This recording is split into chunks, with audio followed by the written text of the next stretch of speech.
In this tutorial, we're going to be looking at how we can start to relax tight muscles of the lower back. We want to be focusing on some certain aspects, so we're going to be talking about what those certain aspects are, and we're going to build it with some understanding and some principles of lordosis and some anatomy, so we can understand why we're doing what we're doing. So that brings me to the first slide, and the first, I guess, principle to understand is that muscles contract in response to an electrical signal. So you can see on here, muscles, which you can see here, are joined via nerves to the central nervous system, which sends an electrical impulse, which then causes it to either contract and relax. And we're going to talk more about those contractions in the next few slides. But essentially, we've got three different types of contraction. You've got conscious ones, so active contractions like a bicep curl if you're in the gym, or you're lifting some bags off the floor, whatever it might be.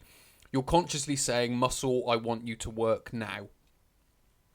You've then got unconscious contractions like your intestines or your stomach or an internal organ that's working. Again, you're not in control of that.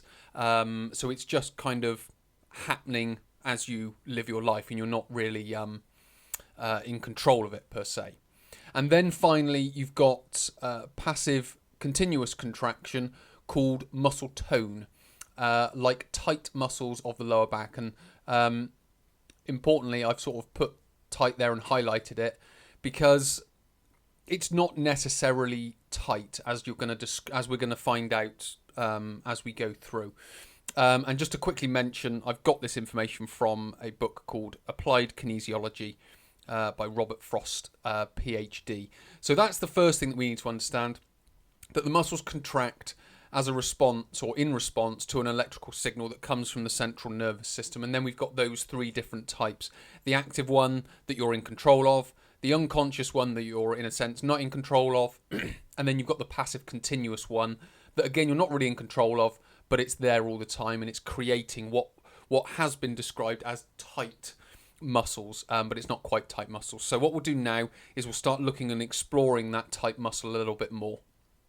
To understand tight muscles, we've got these two words here, which is hypertonic and hypotonic. So they're not tight in the sense that most people understand that they're tight, but they're more overactive and they're more tense muscles. Now, this balance is happening throughout the body all the time.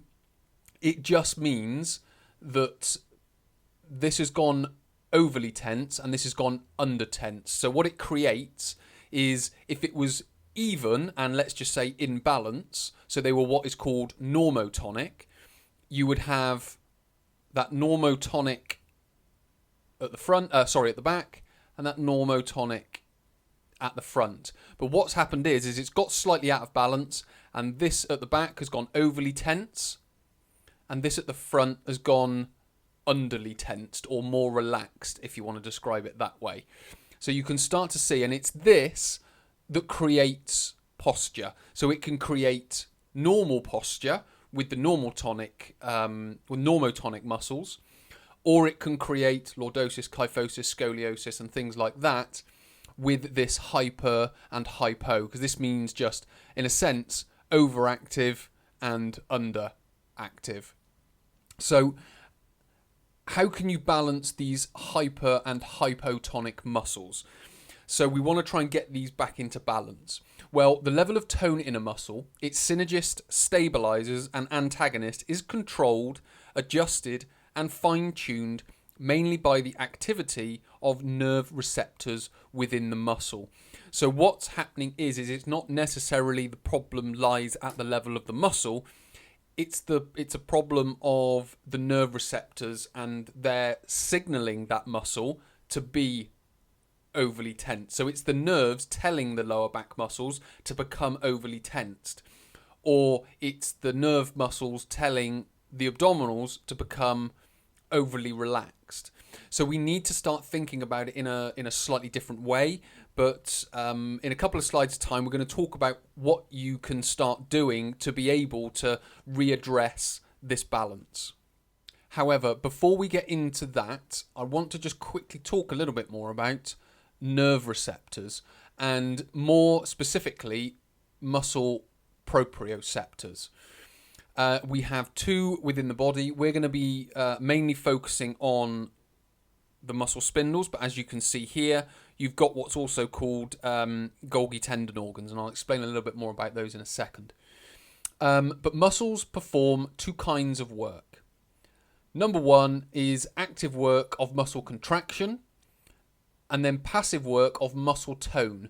So when most people think of muscle tone, they think of a beach body or toning a muscle with sort of high reps and low weight type exercise. But that's been, in some respects, taken slightly out of context, because the tone of a muscle is the state of tension when at rest. So we're talking a little bit more about how the muscle feels, not necessarily how the muscle looks. And as I've mentioned before, there are two main proprioceptors that act on posture. You've got the Golgi tendon organs, so they're focusing on changing the tension of the muscle, and these the muscle spindles are changes in length. So muscle spindles are responsible for signaling the nervous system to increase tension in a muscle that is lacking adequate tone. So a muscle will start to lack adequate tone when it gets longer. So the muscle spindles are responding to the change in length. So if a muscle gets too long and starts to lose that tone and tension, it will tighten it back up. So the muscle spindles are telling your central nervous system, your spine and your brain, to make that muscle more tense. The only problem is it doesn't tell the brain and spinal cord to turn it off. It just keeps it on. So what we need to be able to do is, in a sense, switch these muscle spindles off. So that's going to be a big focus of when we start to sort of treat these tight lower back muscles. This is something that we're going to be focusing on. But one thing that I mentioned in the last slide about the stabilizers and the antagonists and the synergists, which are the supporting muscles, is we aren't just going to be focusing on the lower back muscle, because, as I've said in many of my videos, that the site of tension or the site of pain isn't necessarily the site of the problem. Because we talked about in the last slide, or I mentioned in the last slide, about the synergist, the stabilizers, and the antagonist, which is essentially all the muscles around. So the muscles of the abdominals, the muscles of the hips. We need to start thinking a bit further away from, well, if I've got a tight back, I need to stretch my back. If I've got tight hamstrings, I need to stretch my hamstrings. We need to start thinking about it in a slightly different way and look at the stabilizing muscles, the synergist, so the supporting muscles, and the opposing muscles, to be able to readdress this balance with the nerve receptors, but more specifically the muscle proprioceptors. And these overactive muscle spindles, they do some extra things as well. So as I've mentioned before, I've talked about the stabilizers and the synergist. So as you can see here, it further facilitates the contraction of the muscles synergist and stabilizers. So synergist basically means a supporting muscle. So it creates supporting muscles and adds contraction to those as well. And the same with the stabilizing muscles. And this allows the body to protect itself. So by quickly jerking away from potential damaging stimulus. So within your nervous system, or within your central nervous system, there is this perception of potential damage that's going to be happening. So it keeps it tight. So what we need to be able to do to the body in some respects is help it understand that it's not in any potential danger. So it is believed that trauma, extreme contraction, or extreme stretching, or stretching performed too rapidly, may cause the neuromuscular spindle cells to continuously send impulses to impulse of inappropriate strength into the spinal cord. So what we're now starting to see is potentially overstretching, potentially overcontraction of the muscle. So this is what we need to, in some respects, remove from the central nervous system.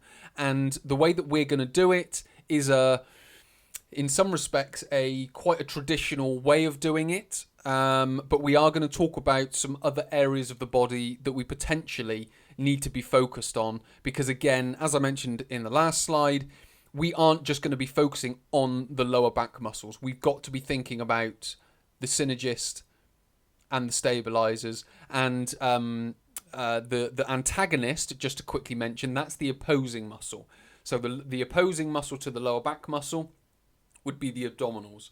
So we need to focus on what the abdominals are doing, also what the hip stabilizers are doing, and some other muscles of the some stabilizing muscles of the lower spine as well. So that's what we're going to start doing in the final slide, where we actually look at the practical application of readdressing the balance to these muscle spindles.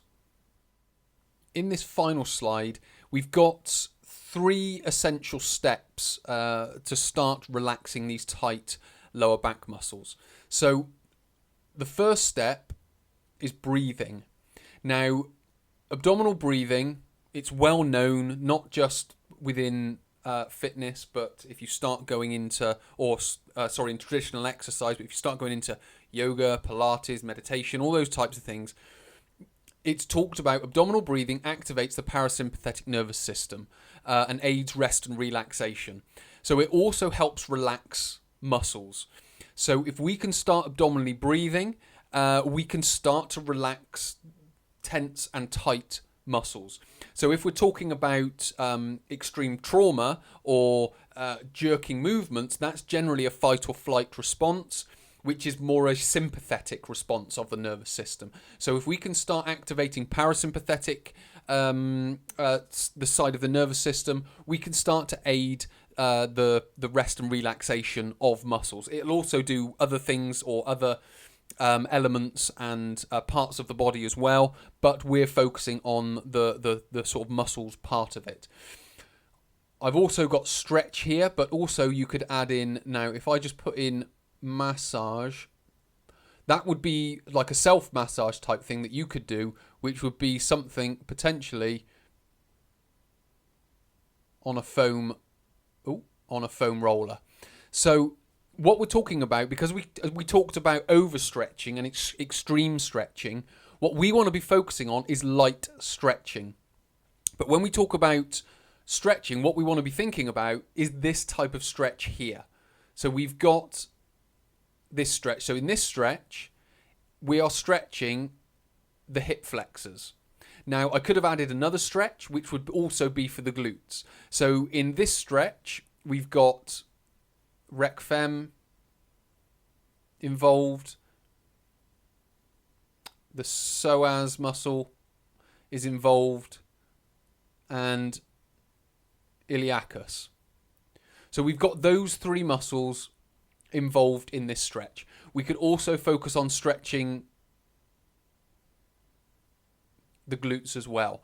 Now, I'm not saying to sort of never stretch the lower back, but certainly at this point it's very unnecessary, because if we can get the hips working correctly, then we're going to go a long way to relaxing the muscles of the lower back. And then if we can reposition the pelvis, it's then going to be again aiding the relaxation of the lower back muscles. So light stretching. Stretching performed too rapidly may cause the neuromuscular spindle cells to continuously send an impulse of inappropriate strength to the spinal cord, or into the spinal cord.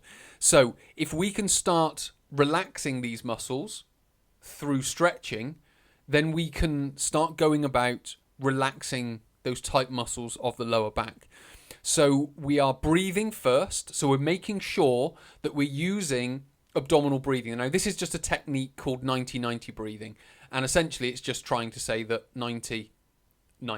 Now, obviously, I'm not exactly in 90-90 position, but, you know, where I am is adequate. But essentially, I've got my fist on top of my abdominals, and as I breathe in, my fist goes up. So in, up, and then out. It obviously goes the other way, and the abdomen goes back down. So the chest shouldn't really be going up and down. It should all be in this area where it should be going up and down. As I breathe in, stomach goes up. As I breathe out, stomach goes back down and sort of pushes the air back out.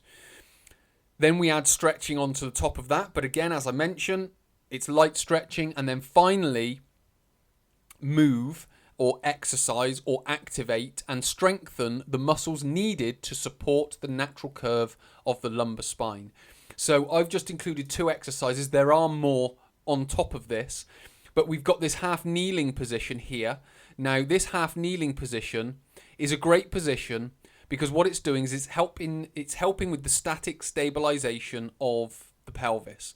Now, what I can do is I can start with my knee and my foot and have a distance like I'm on train tracks. So I've got a distance between them. Or I could put myself on a tightrope, which is going to make it more unstable and create more, in a sense, instability to try and then create more stability of the hip.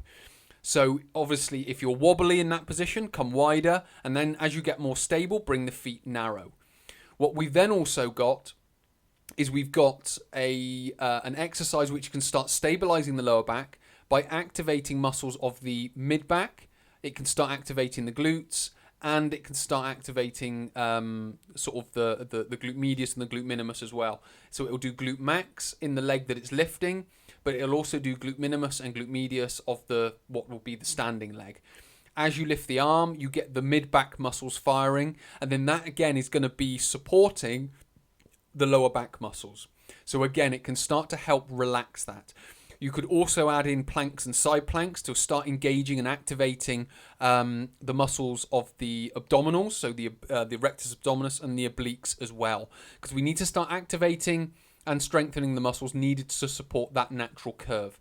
Again, in this position, not only are we activating the muscle stabilizers, but what we can also do is we can activate the glutes and reposition the pelvis. So in this half kneeling position, as a general rule, the pelvis will be sort of tilted forward. But what we can do is we can start repositioning that pelvis to make it nice and level. So we're talking more about the principles of it, and you do have some activities and exercises that you can start doing here.